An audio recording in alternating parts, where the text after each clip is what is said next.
what's going on. We'll give it 5 minutes anyway. Yeah. Let me just see that everything's working. We've got about 6 minutes anyway. No problem. Okay. So let me just see what's going on here. Who have you else got lined up? Okay, so we're broadcasting.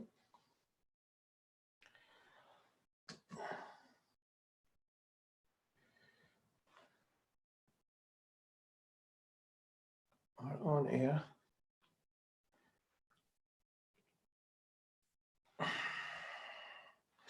Okay, so we're going to just let people come in. So hi, Ben, how are you doing? I'm doing really good. It's nice to see you on the other side of All the right. world. Wonderful to see you. It's amazing, this technology.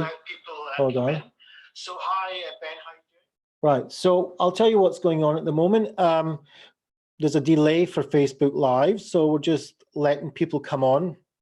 People begin to see that we're on, and hold on, let me just check something else. And then when they come on, we'll actually officially start. All right. Okay, so that will just be a few minutes. What we're going to do is, I'll kind of make a kind of a start to the evening, and then I'm going to actually pass on to you to kind of introduce yourself. Okay. After I give a kind of an initial few words, and then basically the idea is that we have, it'll be, the official time is 19 minutes. But I don't have a problem going over. We can go over if you want to. If you've got something of value you want to give, then that's great. If we're having a great conversation, there's no problem with that. But the produced version will be 19 minutes. In other words, this is the live version, but if there's a produced version afterwards, we're only going to take 19 minutes. So make sure that within that, you condensed your good stuff, and then we can have general stuff around the outside, if that's okay. We can cut it out. Okay. So I'm just seeing that that you're on here. We've got Chavit here. We've got Jamal coming on. We've got Norman. So we've got people. If you want to put in the comments where you're watching from, that will be quite interesting for us. So put in the comments. Don't forget to like. Don't forget to share. If you want to do a watch party, that might be quite nice too. So just put a watch party and invite all your friends and whoever. I'd reckon with it being midday in New Zealand, then, you know, might be more people possibly watching from there. We've got in the UK, it's 11 p.m. at night. And, you know, there's a lot of people coming in here watching from Israel as well. So that's 1 o'clock in the morning. So, so we've got people coming from Toronto. We've got people coming from the UK. So let's just give them a few more minutes and we will start. So we're going to start at, just see, okay. Yeah, there's the time. So I'm going to give it another minute and then we can start. We'll see where we go from there. How's that sound? Yeah, that's good. Let's do it. Okay, so 1 more minute and then we'll be off. How's the situation? Are you well? How's the situation with your family over there? Yeah, thankfully we're doing all right. We are trying to figure out the new normal, but we are working on that slowly. My parents are 1 minute's walk away and we're not allowed to visit them, which is obviously frustrating, but they're doing okay, thankfully, as well. And yeah, strange times. Okay, so we've got Amy Murrell's on watching us. Hi, and Amy. Ariel Asraf from Belgium. Okay, so off we go. So good evening, everybody, if you're in the UK. Good morning if you're in Israel, and good afternoon, I suppose, if you're in New Zealand. Welcome to the virtual conference live talks with myself, Dov Benyaacov-Kurtzman. We have a gem of a guest on for tonight. We had Amy Murrell earlier this evening. we have an amazing guy for you now, Ben Sedley. Now, Ben is from New Zealand, not a stranger to disasters. If you remember, Ben, you were kind of on the front line trying to get me out there when there was the terrorist attacks last year. So we've known each other for a while. We met in Spain at the ACBS conference. And ever since then, we've kind of been in touch. And you brought out your book. I was one of the first who rushed to buy it. I actually bought two. One was the North American edition and one was the British edition. So double fun there for me. So I'm going to actually invite you to introduce yourself, because I find that I won't be able to do you as much justice as you can for yourself. But mainly what I want for you is, this is not about me. This is not about us having a conversation. This is about us learning from you and experiencing from you what you can hand over to us in this troubling time for all the world, basically. We've got Avi Garilli coming and watching. We've got James Hegarty. We've got Chava Erlinger from Manchester. So we've got a real good crowd coming in tonight, staying up late to see you, wanting to know what you can hand over to us. We know that you are well trained and experienced in working with teenagers. You actually wrote this self-help book for teenagers. So I want you to talk a little bit about that. And without further ado, I'm going to hand over right now to Ben Sedley. Hello to you, Ben. Hi, Dov. Tēnā koutou te whānau. Welcome to everyone all around the world. Welcome to Jim down in Dunedin. Where are you in New Zealand, by the way? Sorry to interrupt you. No. So I'm in Wellington, New Zealand. That's the capital. And I'll correct you, I wasn't on the front line last March when the massacre happened. That was down in Christchurch. I contacted you because I was trying to think of what I could do to help people down in Christchurch. Yes, you're right. New Zealand's had a rough time over the last few years, but right now everybody's having a rough time, and New Zealand's having a rough time right now, but thankfully we haven't got as bad as some other places, and we're in total shutdown right now. I'm coming to you live from my son's bedroom because it's the quietest place in the house. Right. What does total shutdown mean in New Zealand? It means different things in different places. Just give us kind of an idea of what that means for you guys. So we are in New Zealand. Everybody needs to be at home. You may go for a walk around the block, but you're not allowed to go drive anywhere unless you're going to an essential service, which is a supermarket or a pharmacy or a doctor's appointment. The government's listed who the essential services are, which are people who are keeping the country going, but shops are all closed, takeaway bars are all closed. We are trying to figure out how to survive what a new normal is. How does that affect you personally? As I mean, you're an acceptance and commitment therapy specialist, I would say, and you're going through this. You're with your family. How do you get through the day? So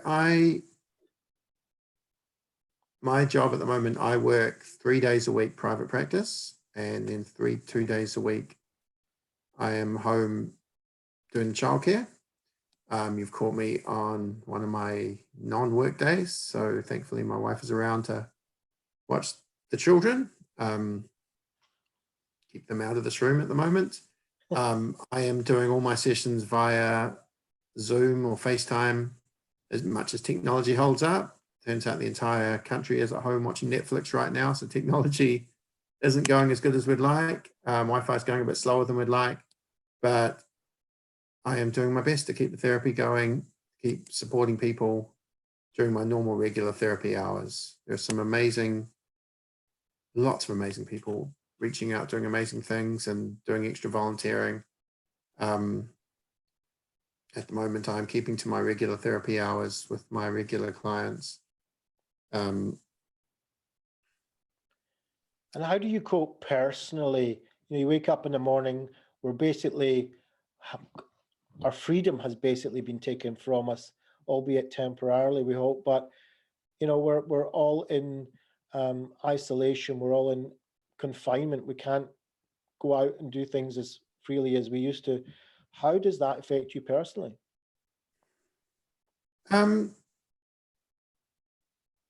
It sucks, right? It's affect me personally. I am trying to figure out how to make this work. I am mostly enjoying extra time with my wife and my kids, and 3 kids locked up in the house all day can be pretty tiring as well. So we're busy trying to think of different things we can do with them. Lots of, we had a fun Go Noodle dance party yesterday.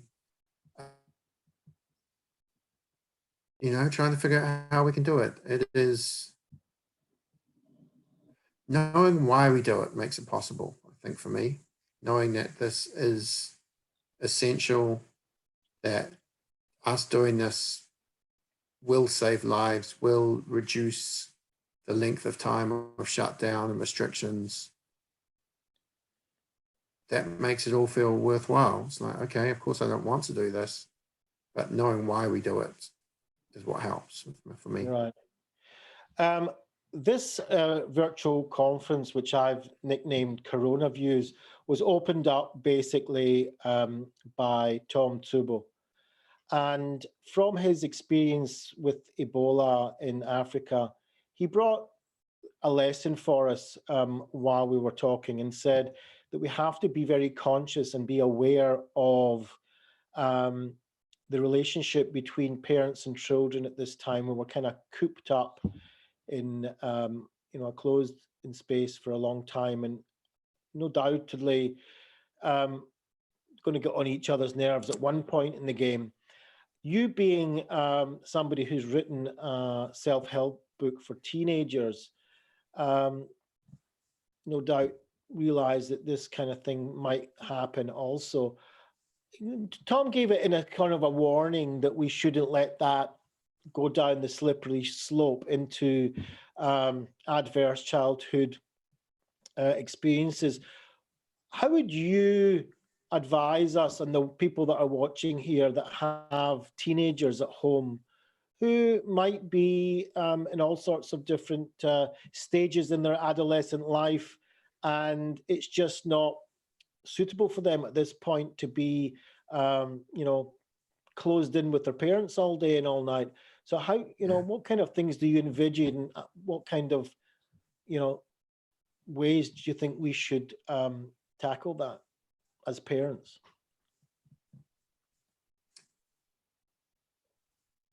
It's a big challenge. It's something that's been on my mind a lot. I'm going to start by saying I'm in the house with my 8-year-old, 6-year-old, and 4-year-old. I don't have teenagers.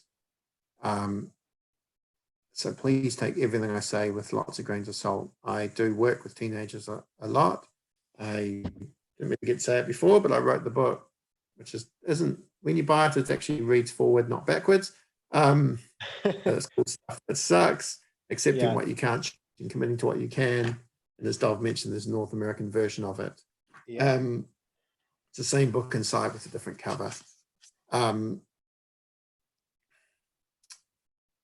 We'll put that in the notes, by the way, with a link to your site to buy it. Thank you. I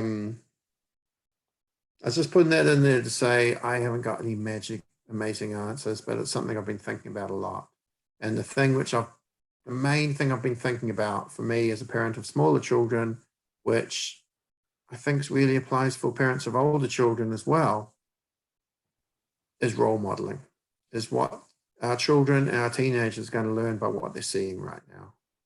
And we can have all these plans and things we want to say to our kids, and those are important sometimes. We need to be able to have discussions at age-appropriate levels about what's going on.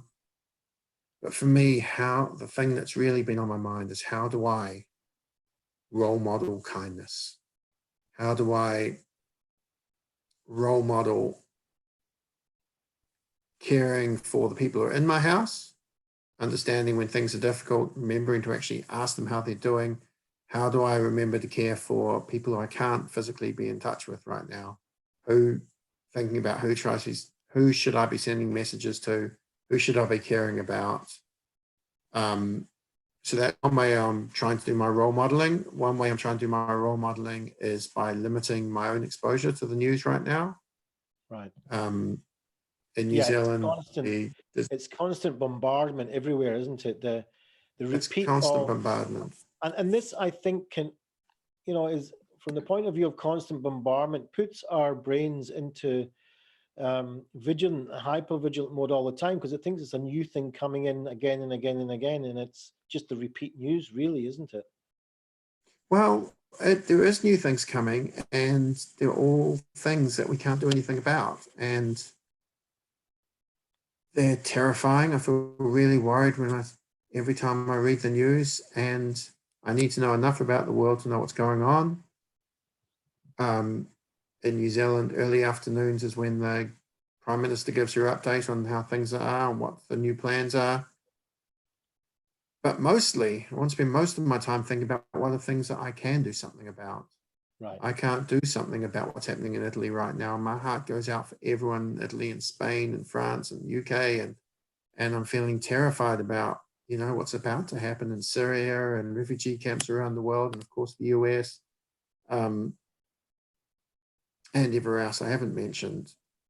And us being part of the ACBS community, we actually know people in most of these countries, don't we? Absolutely. And, I'm talking to people in different countries or following their Facebook feeds and feeling really worried for them, and lots of love and caring sending out to them. And at the same time, thinking about, well, what can I do? Right. What are the things that I can focus on right now? I can't do anything right now to help people in Italy. I can do something right now to help my family. I can do something to help. I can send messages out to people I care about, let them know I'm thinking of them.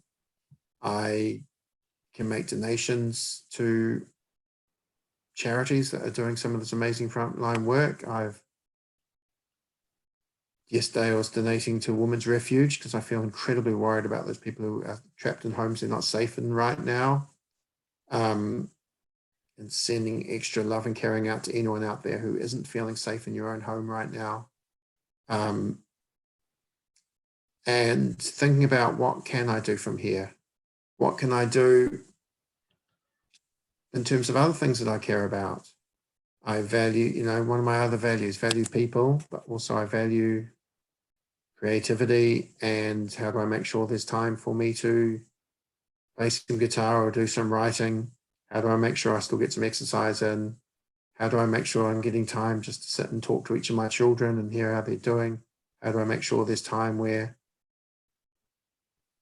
Geraldine and I are actually just connecting, not just focusing on what needs to be done to get through the next few hours?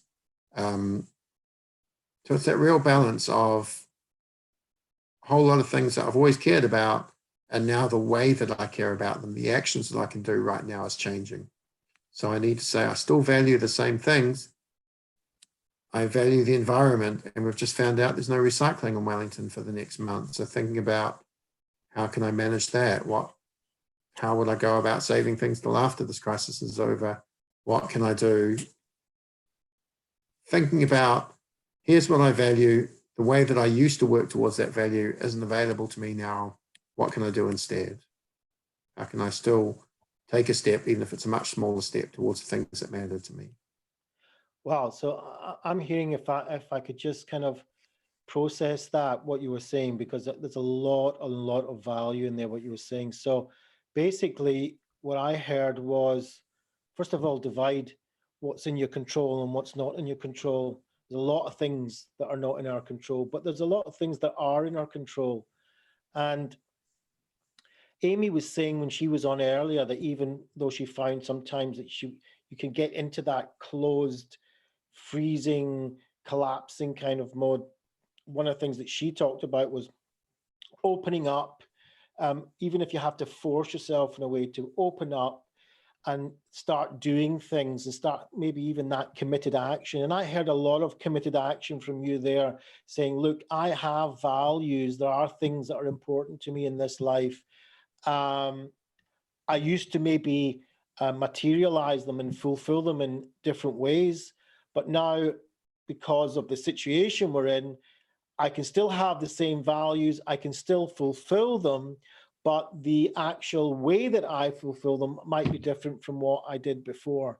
And so the idea here is that there's a lot of doing, there's a lot of focusing on what's in your control, there's a lot of focusing on fulfilling those values, even though at the same time you mentioned there's a lot of fear out there, that fear in here also. There's a lot of, scariness. There's a lot of worry. There's a lot of concern of what's going to happen, but it doesn't stop you from continuing to taking that committed action and doing things that are important to you. Would that kind of sum it up?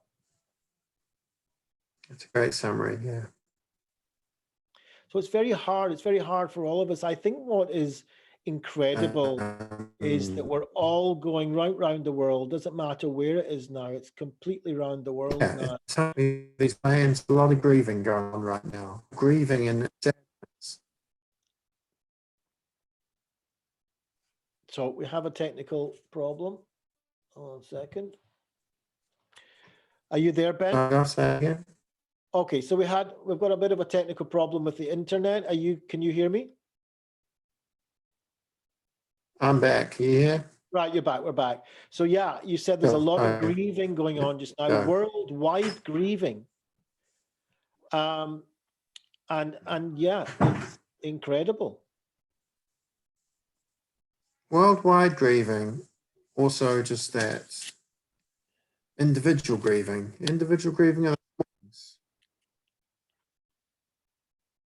How do we cope with that individual grieving at the moment? What can we do? Be sad. You say, bugger, this isn't what I signed up for. I was looking forward to that trip or that party or that event or that seeing those people or being able to get out and do all those things or whatever it was, and say, I feel sad about that. I don't need to. And being sad about it is important. It's acknowledging where we are right now. One of the hard things that our brains like to do is problem solve and tell us that we should be somewhere else and we should be doing that. And we can only take steps from where we are right now, not from where our mind tells us. So that's what we're working on right now. I'd love to be doing more things. I'd love to be doing different things. I'd love to be somewhere else. And right now, this is where I am. So what can I do? So acknowledging our feelings, I'm hearing there, just kind of acknowledging what the facts are, acknowledging the truth that, yeah, I would rather be doing something else, but it's just not possible right now. And that might be very hard, might be very difficult for me, might be very disappointing, might be very frustrating, might make me even angry. It might make me even scareder than usual, but the situation is that's the way it is. And I feel all these things. I was talking to someone earlier today, and it's not about trying to, make yourself so busy that you don't come into contact with these things, because, at the end of the day, you'll put your head down in the pillow and it'll all come rushing back to you possibly. So just understanding that we have to have a little bit of kindness towards ourselves as well, and say, look, yeah, even if I slow down a little bit, even if I just take that 10 minutes and sit and come into contact with these thoughts and feelings and say, yeah, just like what you're saying, I'm feeling sad at the moment or upset. And noticing that acceptance is a really active thing. It's not a passive resignation. It's, this is how it is. What do I want to do? How can I take a step from where I am right now? And that can be a real challenge. It is really challenging right now. And we can do it. We got this. Is there any mindful kind of exercise or some other type of experiential thing that you can show us, or we can learn from you at this point, what we can do? I'm going to try something really simple right now. So I'm going to ask everyone just to close your eyes or pick a quiet spot to look at, and just bring to mind 3 people you can think of, either in your house or in your world, maybe you. 3 people that need some extra checking in with or extra caring right now. Bring those people to mind and think, this is where I am right now. How can I send them some extra caring, some extra love right now? What do I need to do? And if you're one of those people in that 3, what do you need to do? If it's someone in your house, what do they need? If it's someone outside your house, how can you best message them? Let them know that they're in your heart still. Just bring them to mind and choose a committed step right now. These people matter to me, and here's what I'm going to do right now. That was beautiful, and I really identify with that, because as it happens, I'm alone in my house at the moment, so I don't have a problem with that usually. But you know, when you're forced to be alone, then you do feel it. Also, it's coming up to the Jewish holiday of Passover very soon, and it looks like I'll be spending that alone as well. And what I found is my next door neighbor has called me a few times, and even though there's nothing, you know, thank God I'm well and there's nothing wrong with me, but they keep checking in on me, asking me if I need anything, and they're willing to prepare me things for Passover if I need it.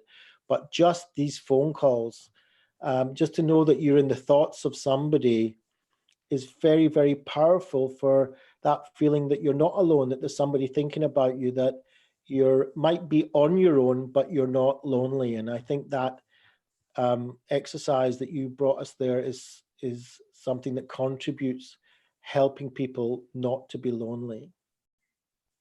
Yeah, we got each other, even when we haven't got physical contact. Beautiful. Ben Sedley, I really want to thank you from the bottom of my heart. I reached out to you. You're away on the other side of the world. Technology in this case has been amazing just to connect us. I wish you and your family to stay safe and be well through this crisis, and that we should all come out the other side safe and well. And I really, really appreciate you taking the time to come on and talk to us today. Thank you very much, Dov. Hag sameach to you. Thank you very much to everyone who's tuning in right now. And wherever you are, know that you're not alone, and we're all thinking about you. Thanks a lot, Ben. Take care. Bye now. Bye.